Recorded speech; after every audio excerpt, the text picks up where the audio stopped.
Like, if I call you my brother, you know what it is. And breaking the code, I could be calm, cool, collective. If we start wilding, I'm changing the mode. All right, everybody, welcome back to the Harding Way here, another installment of Conversation Corner. And today, got a very special guest for you, someone I've known most of my entire life. Currently, the assistant coach at St. John's High School, varsity assistant at that, make sure y'all know. Played at Marianapolis Prep, Bates College, and Babson College. Is a part of the 1,000 Point Club at Bates. Was the 2019-2020 All Rookie team.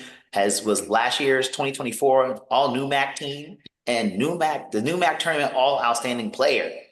Ladies and gentlemen, Stephon Baxter. Steph, how you doing, man? Thank you, man. Thank you. Appreciate you having me. I'm doing well, though. I'm doing well. Of Appreciate you course I having got, me. of course I gotta have you. I mean, come on now. For y'all those don't know, gonna get out the way. Man, I grew up with him. I've known him my entire life. This is a certified bucket. Don't let that man fool you. We laugh because there's times I've watched kids ask him, he's like, "Oh, I'm all right." I'm like, "No, I'm not letting you get away with that one." But first thing we're going to talk about is where you're currently at now. Coaching at St. John's. For me, New Stock Lingo, we covered your tournament. Like, how'd you end up getting that assistant coaching job at St. John's High School? Yeah, it was kind of a coincidence, networking thing. So the current head coach who got the job, John Ginnity, he used to coach at Assumption and also used to coach at Clark. So while I was in high school at Marianapolis, he was recruiting me to Clark. So that's where we first touched base. Obviously didn't end up going to Clark, went to Bates, but he followed my career at Bates, and I'm a Worcester guy, so from Clark he also went to Assumption, and then the Assumption and WPI guys always play in the summer. They have runs and stuff like that. So me just being a Worcester guy and being in the area, I would be invited to those runs. So I'd see Kennedy over there. We'd keep in touch, stuff like that. So. And like I said, he kept in touch with my career. So once I found out he got the job at St. John's, I was like, shoot, like I'm gonna hit this dude up. Just congratulated him, not even really thinking about, maybe needing an assistant coach or getting into coaching. I had no thought of getting into coaching this early. People have told me that to try it out after college, but I'm like, no way, no way. I'm getting into it. So, congratulated him, and then, he was asking me like, what am I doing? How am I doing? If I'm busy or anything, I told him. He was like, hey, like I need an assistant coach. Would love to have you on the staff. And fortunate enough, I was like, I'm trying to go overseas at the moment, but since I'm around, I'm like, why not, stay around the game. So he kind of offered me the position, and I was grateful for it, and I'm really enjoying it. Well, that's great. Now, the next question I got for you pertains to your dad, because for everybody who don't know, I played for his dad on JV. Shout out my guy AB. Got to give him a shout out when he sees this. But did he have any type of role in like you wanted to coach at all in your career at some point, or? He's actually been the one that's always been on me about, I'd be a great coach, this, that, and the third. So, and I always told him like, nah, nah, nah. But he's been a coach my whole life, and he's been coaching me my whole life. So he definitely inspired me for sure. And a lot of my discipline comes from him. Um, but yeah, so that's kind of my dad's role in it. And funny enough, it was kind of like if I didn't do the St. John's thing, I probably would have ended up helping him out at Maine South. Um, but I ended up doing the St. John's thing, kind of going my own way, and he was all for it. So yeah. I didn't know that you almost was at Maine South. That's crazy. But I didn't Yeah. know that. But then also, now that you got a taste of the coaching gig, I know you said you're still trying to go overseas, but is there a goal to become like a varsity head coach or go like any level above that eventually? That's a great question. I'm really not sure. Like I said before, like as I'm in the coaching now, I love it. I kind of love where I'm at, assistant coach, kind of just like, especially for varsity too. Just with that level, I like the level that I'm really at right now. Don't really got it too much as far as like, you know, going outside of recruiting, but obviously it's in season for now. Um, it's not like prep school, where these guys are also like living on campus like a day school. So these kids are kind of like driving themselves to practice and getting themselves to practice and stuff like that. So I kind of like the situation I'm in right now, but You never know what the future holds. I'm really enjoying it, so I'm not gonna knock it out of knock it out of the park and say like, I will never do it, but it could get to that point. And then, heck of a journey. We're gonna get into that in a little bit. But are you like sharing these experiences with the players you got right now? Like how like what are you giving them for advice and stuff? Yeah, it's kind of I'm trying to put it that way. But I really want to like display, my wisdom through my actions and not, verbally like telling these guys, oh, like, I'm all this or all that. That's just kind of not the guy I am as well too. So, Gennady introduced me to the guys, told them about me. Some of the guys see me on social media and stuff like that, so they've seen videos and stuff like that. But once again, like I'm not that guy that's trying to like flaunt all my accolades and stuff like that. Like, I want them to learn the game through me, through my actions. So what I've actually started with the kids is like skill development. So we'll either run skip skill development either before practice or after practice. And it started a couple of weeks ago. And the kids are I'm really able to like develop a relationship with those kids through those sessions because it's kind of just like my sessions. There's not enough, it's just my voice. The kids are listening to me. And the kids are also, seeing what I do or what I've done growing up.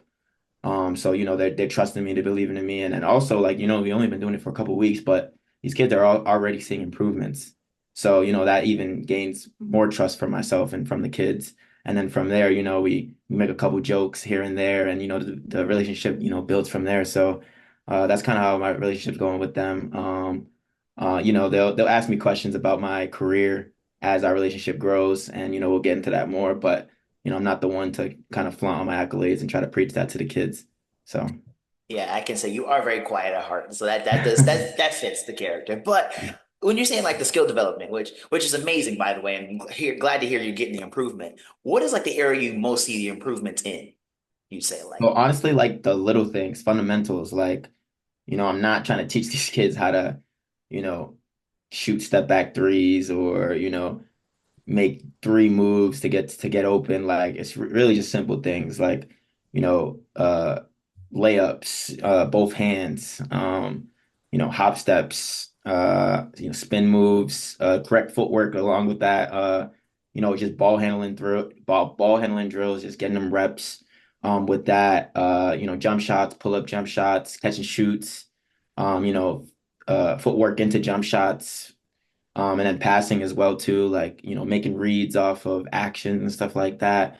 Just simple things that they can pick up quick. And it's not really like, um, it's all as well as it's individual skill work, it's also like group skill work too. So like they can apply it like right to practice and right to games. And that's kind of why they're seeing development like kind of like so quickly, even though I've been working with them for like a couple weeks.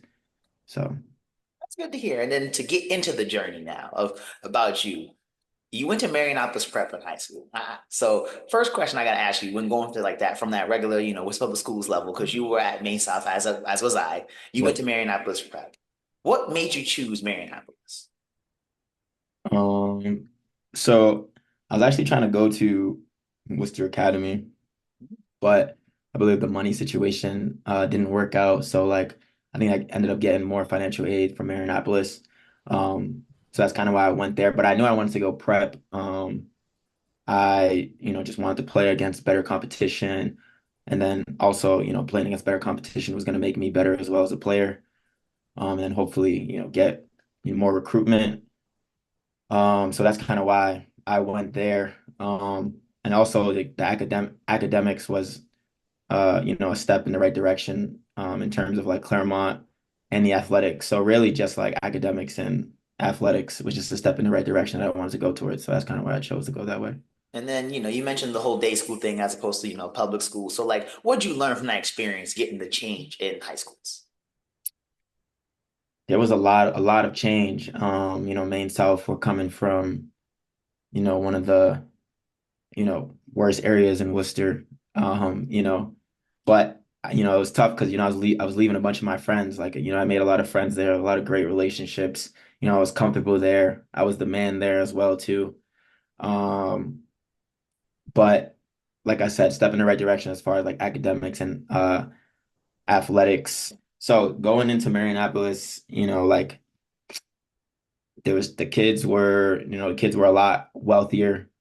The dress code was a lot different. I couldn't just wear whatever I wanted every day. It was, shirt and ties, a suit coat sometimes. Belt had to be on all the time. Plenty of times I got written up for no belt. Couldn't wear sneakers. Had to wear nice shoes, dress shoes. So that was the transition.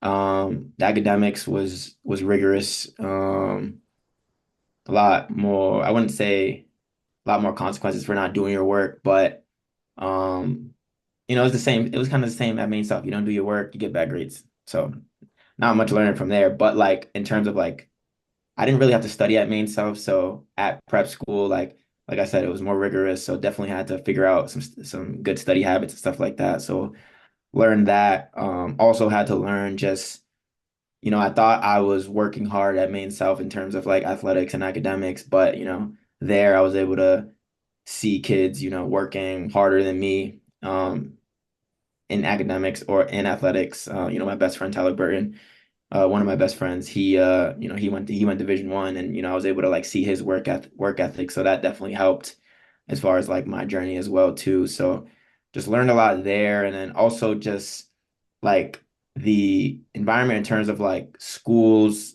like colleges, really like I guess prep school, they really like brought the mindset of like you're going to college. Main South, it was like, maybe you'll get 5 to 10 kids in your class going to college, if not everyone else was going to Quincy or going to a school like that. But there it was like 97% of my class or previous classes before me were going to college. So it was like in my head it was like I'm definitely going to college. So that was just a different mindset as well too. And then all the resources they had to make sure that was happening. Like the day I stepped on campus as a sophomore, they were putting it like we had a portal page about like thinking about schools that you maybe wanted to go to in 3 years. At Maine South, we weren't necessarily thinking about that. Maybe we were doing that senior year. I was already getting started as a sophomore. So there you can already see the difference there. But yeah, so I learned those are some of the stuff I learned Hmm. in And that then you sense. speak of the resources coming out of the high school though. What was like the offers you were getting, and how was that process of like picking a college? And then like in that, of course, like what made you choose Bates? Yes. So my recruitment was mostly like Division 3 and high academic Division 3. Uh which was tough because as a hooper, everyone has hoop dreams about going Division 1. Um, I was getting some D2 interest, but no real like offers or anything. So I had to, you got to work with what you got. So, still just kept my head down every day, working hard and stuff like that. But like I said, getting recruited by high academic D3s, um, going to these live camps, you know, getting new phone calls every week, talking to different coaches every week. Um, it was really like as a kid, I would definitely say like these kids like the attention is fun. Like just getting attention from all these schools, no matter if it's Division 1, Division 2, Division 3, like it's just like, wow, I'm getting recruited. Like it's a good feeling, but then at the end of the day, you gotta really come to a decision. But so how the recruitment process kind of went was like, you go to a tournament or you have a high school game or you have like a live period or something, you play well, these colleges, they might come up to you after the game, they might give you a call after the weekend or after the game or sometime during the week. And they will, reach out, let you know who they are, school to represent, just express interest, maybe ask if you wanted to come up to school, like, visit the school, or maybe they'll come to Marionopolis and come like watch me in an open run. Um, and then, from there, just kind of maintain that relationship throughout, my process of kind of making my decision. And then while obviously that one school is doing it, there might be 6 to 7 other schools doing it. So it's a very complex process. It's a lot. As much as it's a lot for the player, it's also a lot for the coaches as well too, because they're also recruiting other players as well. Um, But yeah, so I ended up making my decision to end up going to Bates because one, a it might have been one of the best schools that was recruiting me as far as like academics goes. I think it was like an 11% acceptance rate. Mm. So that really took me off the charts. And also like my mindset during this process was like, well, if I'm not going Division 1, I'm not getting an offer Division 2, like I might as well go to the best school I can. So that made sense to of basically going to Bates. And then also Bates was a school that if you get in, they meet full need. Mm. So yeah, so meaning, no matter how much money you need, they're gonna meet that. So I did like as much as I went to D3, like I didn't get an offer, I damn near went to school for free, coming out of there with no loans or anything like that. So that was the other thing, and that was basically like a no-brainer. So I really only applied to Bates. Applied to Bates ED1 to make sure like I got into the school. So with the help of the coach and my grades, like I was able to get in just perfectly fine. And then they met exactly what I needed. So it was kind of a no-brainer from there. And then, speaking of like that time you got there, what was that switch like from like high school, even though you should say prep, which was definitely like better than public, but that prep high school to college basketball, like, do you feel like how was that like adjustment, like in practices and games per se? Honestly, for me, I kind of went in with the same mindset I kind of had coming out of high school because that when I finally knew I was going to Bates, my senior year ended, like I was going in like I was ready to like go in there and start. Like I wanted to go in there, start, earn my minutes. Like, you know, I told the coach that too. Like, you don't got to hand me anything. Like I want to go and earn everything. And so that I kind of kept the same mindset. Like I was working hard every day. That summer was a crazy summer. I got bigger in the weight room. I was working out maybe two, three, no, three, 4 times a day, maybe. Yeah, it was a lot. It was a lot. Maybe I was doing too much, honestly. But um, I wanted to make sure I went in there and I was just like killing guys because I just wanted to play so bad. And I also just felt like I maybe it's a little selfishly, but maybe like I also felt like I got a little under recruited and I could have went to a higher level as well too. So I wanted to go there and just like, prove my point that, I could, I'm a scholarship level player. So I kind of had that mentality the whole time. And that's kind of like what I did. I went in there my freshman year. I ended up, I don't think I started the first maybe like 10, 12 games, but after that I earned my starting spot. So that was kind of my mentality. I mean, hey, all rookie team, as I said at the beginning of this. So Yeah. you earned your minutes, but then some other honors you got, because that first season, then you had COVID, of course, which we'll touch on that in a second. Yeah. But then you get team captain. Like, how was that? Like, how did that go for you, getting that honor? Um, that honor, that was a special honor, but from like my my freshman after my freshman year, I kind of knew that was coming my way. I kind of knew the keys were getting passed on to me right away. But I was definitely excited for it for sure. But I knew it was going to be a big step, and honestly, it was a tough transition for me because I'm more of like a lead by action type of guy. Um, And a lot of leaders, I feel like need both of it, like lead by action and verbally too. So I have a tough time dealing with like I'll say something, but like if I see someone like, not necessarily doing what I said or, not really listening, like I'm just like the type to person to be like, all right, well, I told you. But so like say like so like I'll give you an example. I'll be like, hey team, like I'm going to get more shots up at 8. Every day I go and get shots up at 8 p.m. You show up, you show up. So some guys will show up, some guys won't show up.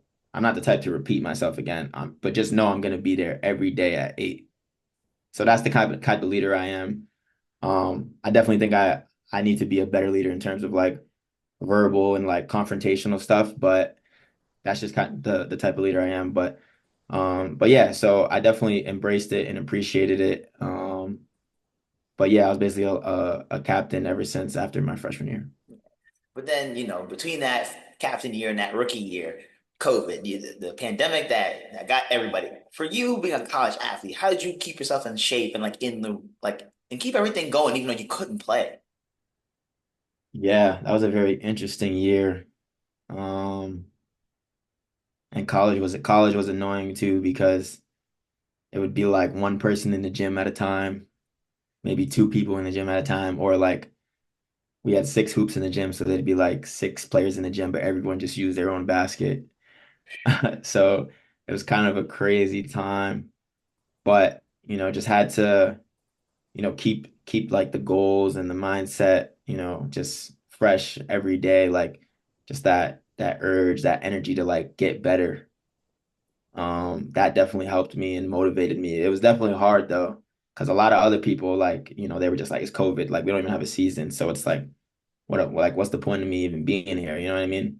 Hmm. Um, but I had bigger goals and dreams of, actually like I said, like the keys were handed over to me. So, I was looking forward to that sophomore season of like, this being my team. I couldn't get that in COVID.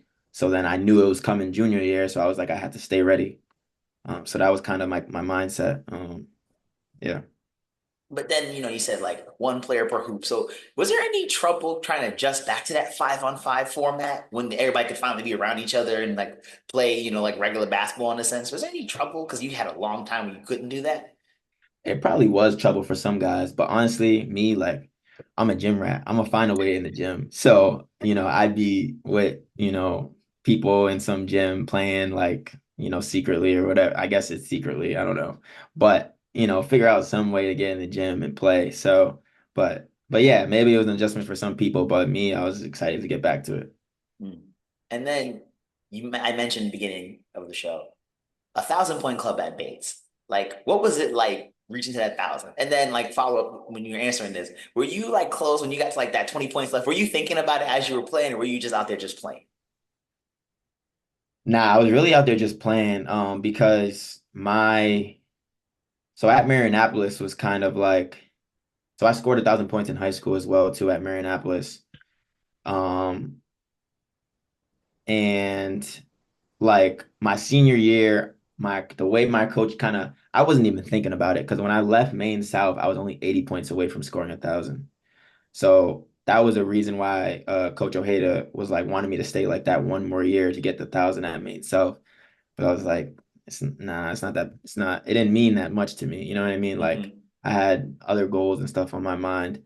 So went to Marianapolis, 3 years there. My senior year, I wasn't even thinking about it, but right before like our season started, my coach just mentioned to me like, I think he loved to joke around with us, but then he, mentioned something about me and like 1,000 points and being close. So he said that to me at the beginning of the season. He didn't tell me like how far away I was. He was just like, hey, like you might be able to get it.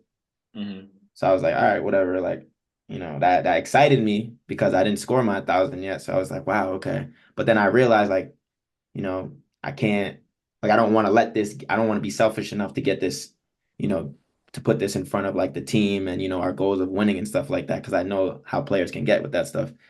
So, throughout the whole season, I was like, I'm just going to try my best, do my best. That's it. Just, try to win and stuff like that.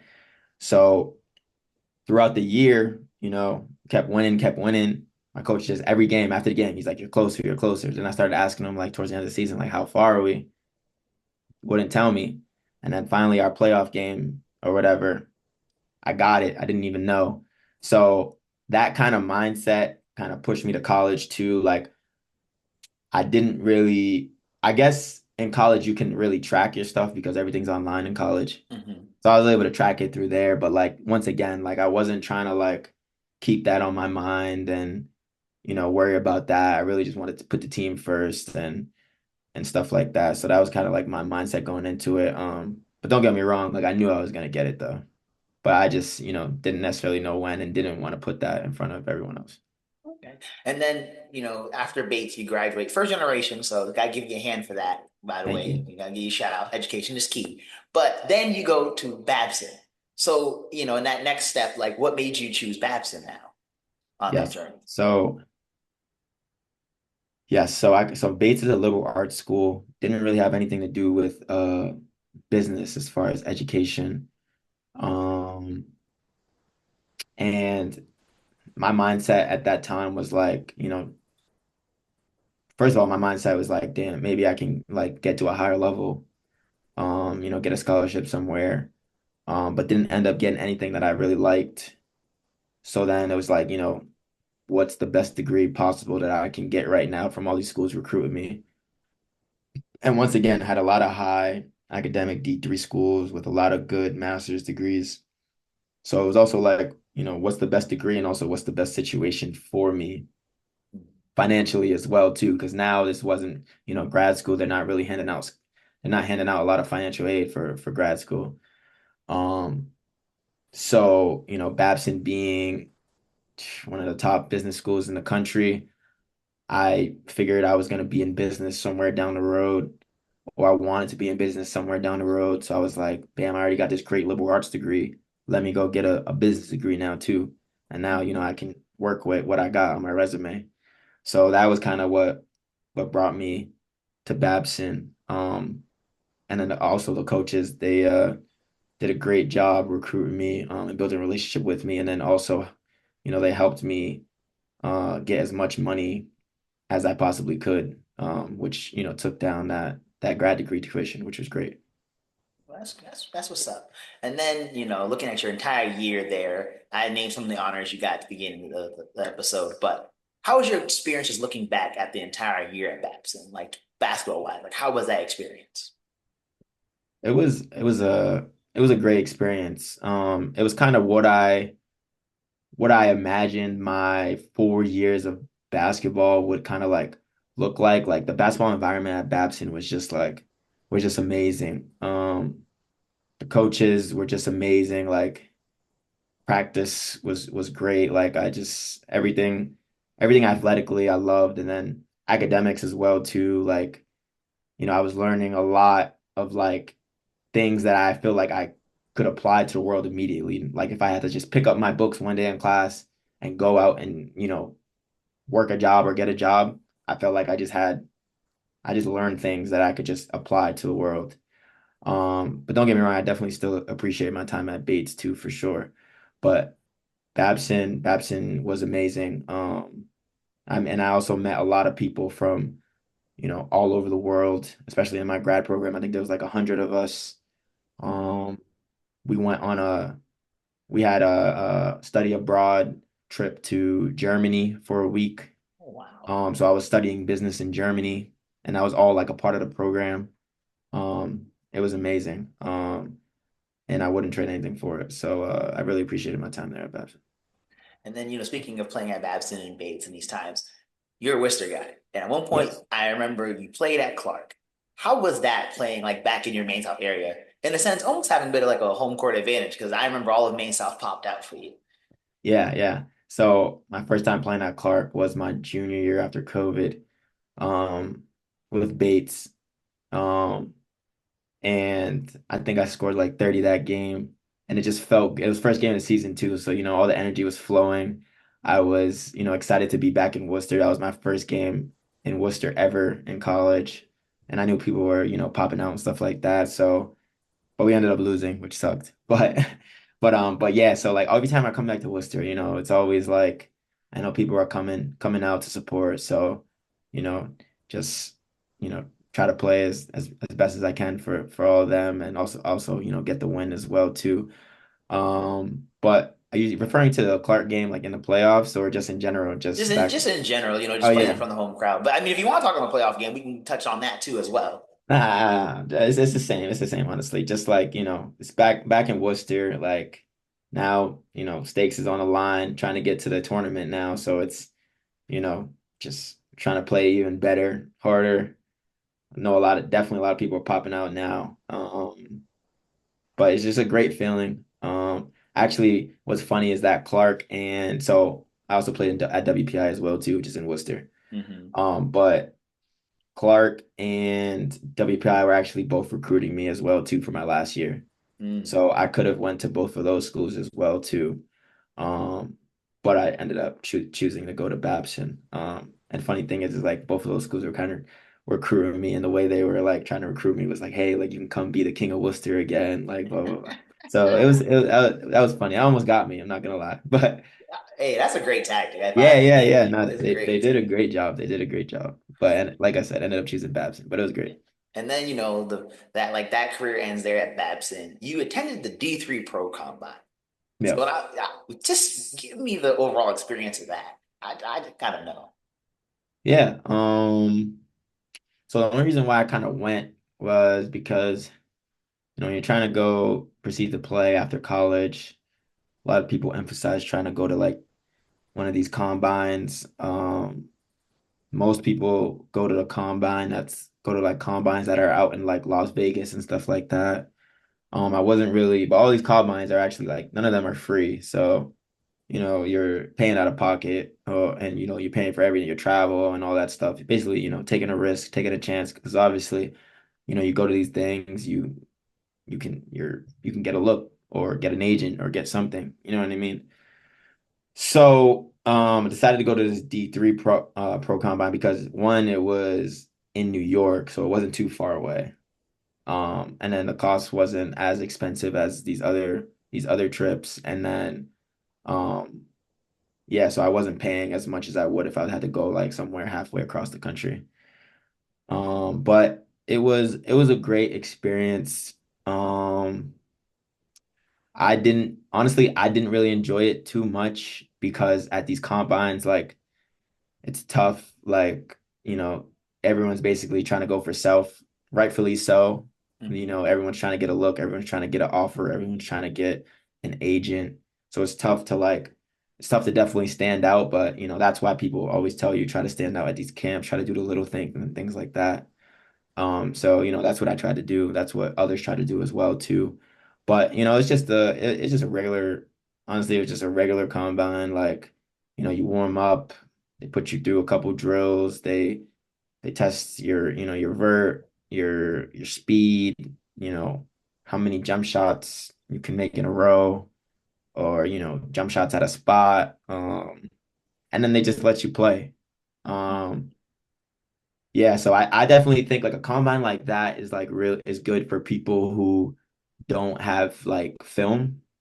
So when I mean what I mean by film is like film or accolades. So like basically like I have a bunch of film because I played 4 years of college basketball.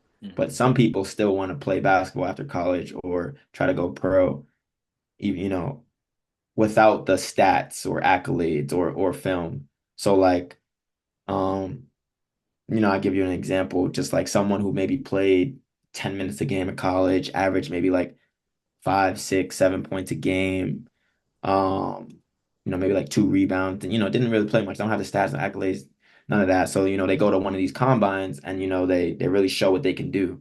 Mhm. Um, I feel like I didn't need that. So for me to go to this combine was a little pointless, kind of. But this We Are D3 combine was like I thought, linked to the We Are D3 TBT tournament team. Are you familiar with the TBT? I'm not familiar. I don't know if you mind Okay, so informing everybody. yeah, so the TBT is like it's $1 million tournament that's hosted every summer. And We Are D3 like puts in a team every year full of Mhm. Division 3 guys. So the same people, that were coaching the team were kind of like running the combine a little bit. Um, but yeah, so they got to get a look at, a bunch of D3 players that are still trying to pursue basketball. So that was maybe the one good thing about it. But I will say like they said like a whole bunch of like scouts and like stuff like that were going to be in the gym watching. There wasn't really anybody in the gym. So, like a lot of those combines could be like a money grab as well too. That's why Mm. I also don't like combines as well too. But, there I only went to that one, so there's a bunch of others that I've been recommended to go to or, agents have told me to go to, but I'm just like, nah, I don't really want to go. So, maybe my mindset would change in the future, but I could only speak on that combine. But yeah, that was kind of like my experience there. Okay. And then speaking into like that life after basketball, like where currently are in your journey to like trying to go pro? And if like I know we're coaching now, so like how are we still prioritizing that and like where are we at on that journey in a sense? Yeah, so I would say it's not necessarily priority. I would say it's in the back of my mind. I would say like it's kind of one of those things like if an offer comes up, it's like okay, I'll think about it, see if the offer makes sense, and then I'll go. But it's not, I'm still trying to build my life over here. That's not my end all be all Mm. because I don't want it to be like, oh, that's what I'm waiting for. I feel like I'm getting old. I graduated. I would love to start a, family soon or, do things like, buy my first car, get my own apartment and stuff like that. Stuff like that. So, and like kind of like having like just waiting for that to happen over there just makes my life here in the United States just like put it on hold a little longer. Mm. So, it's kind of like navigating that process a little bit. That's why I kind of say it's in the back of my mind. If I end up like I have an agent and stuff like that, that's kind of working for me on the back end. So if something comes up, it comes up. But if not, I'm not down about it. Okay. And I got one more question for you before I let you get on your way.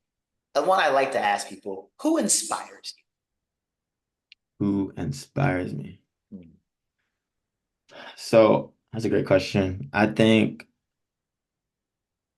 all five of my siblings inspire me. Not even I think, I know they inspire me. So I was an only child since I was an only child up until I believe 14, 15 years old.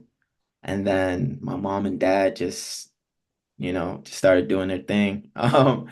And then, they started coming out the woodworks, man. So now I got five siblings and it's crazy. It's really crazy. But just seeing them and, watching them grow, it's truly inspiring because I want to make sure that, I'm paving a path for them and making that path easy. And then just making sure that, I'm able to give them, a better life than I had. And I didn't even have a bad life, you know what I mean? Mm. But just to give them better than me would make my life just feel, successful and that I've done my job. Mm. Well, Steph, thank you for coming on. It's been a pleasure talking to you, going through your journey and all this stuff. So appreciate you coming on, man. Thank you for having me, man. Of Appreciate it. course. Ladies and gentlemen, this was the Harding Way. Thank y'all for tuning in. I'd like to say, ain't no like the Harding Way, y'all. Peace.